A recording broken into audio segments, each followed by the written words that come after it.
Garden Air. I'm Pam Pooley, here with garden writer and designer Paige Dickey, who's going to talk to us today about gardening in the fall season. Welcome, Paige. Thank you, Pam. We're going to see a lot of neat things in Paige's garden today, but right now we're in North Salem's community garden, which is behind the North Salem High School, Middle School. And Paige designed this garden, and there are a lot of neat things here right now. It's the first week of October. What do you think? Well, it's absolutely, we've had a bit of an Indian summer, and it's just been gorgeous. And there are all sorts of vegetables and flowers, too, that are really thriving right now. Yeah, we saw some Brussels sprouts. Now, that could stay for a long time in the garden, right? Absolutely, right through the early frosts. You can be picking them for your Thanksgiving dinner. And parsley you can keep in the garden and pick through till Christmas. That's great news. So what do we have to be concerned with the frost coming up in the next week or so? Well, the minute the frost comes, you're going to lose your tomatoes, of course, and your basil, or basil if you say that way. So if you want to make pesto, go for it now. Go for it now. Usually the frost is somewhere around the full moon, and the full moon is later in October this year, so maybe we'll be lucky and not have frost for a while. And of course, but there are plenty of vegetables like Swiss chard, beets, lettuce that will go on, and as I said, parsley, onions, leeks, that will go on even though it's cold. That's great news. And then for the rest of the beds, should we start to be clearing them out? What's some good advice for, overwintering the beds? Well, it's always nice to pull out everything that's dead and yucky and put in some compost or manure old manure, not new manure, but aged manure if you have a source for that. And even chopped up leaves.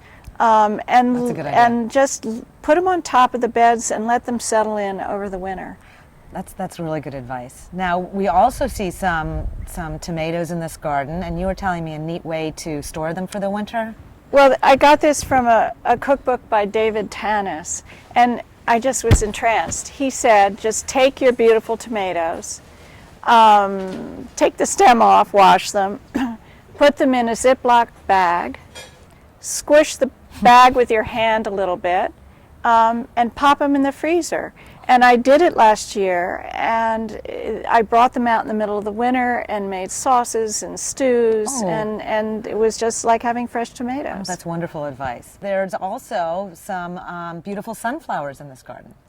Absolutely, and the sunflowers are still going, and even if your sunflowers have stopped blooming and have gone to seed, I urge you to leave them because the birds just love the seed.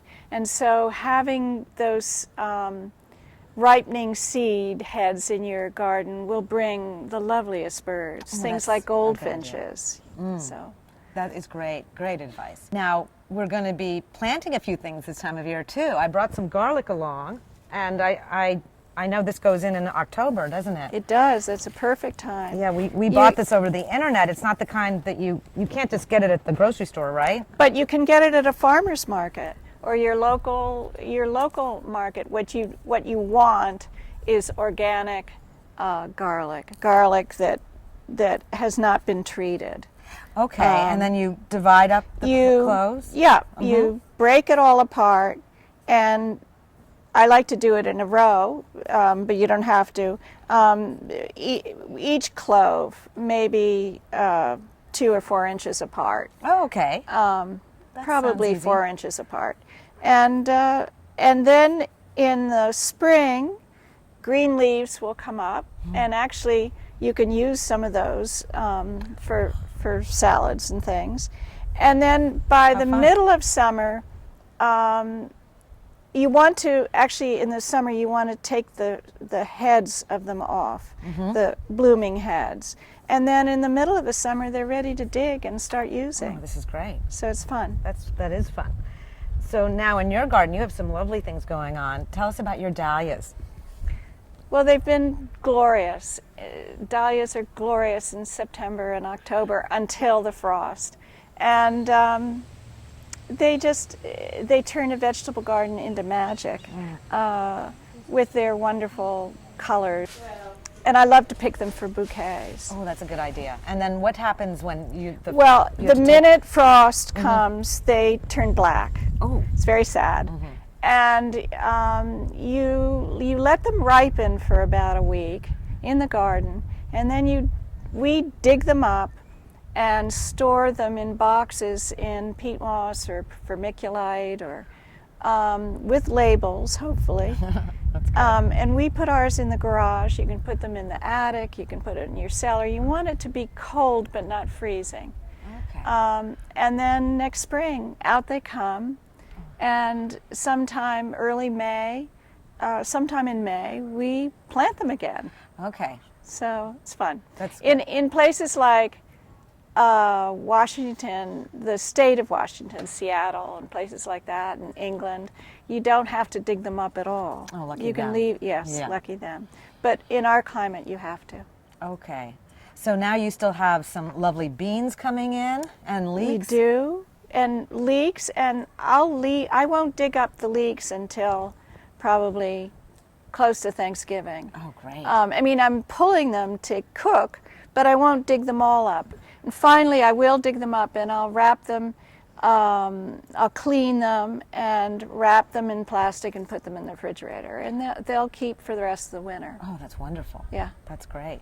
So this is a good time too for thinking about the spring bulbs to force and to Absolutely. Put in the ground. If you haven't ordered your bulbs for planting in October, quick and do it now. Okay. Or go to your local nursery. Certainly Pound Ridge Nursery and a bunch of nurseries around here have bulbs that you can just go and buy. Now is the time to plant daffodils and crocuses and snowdrops and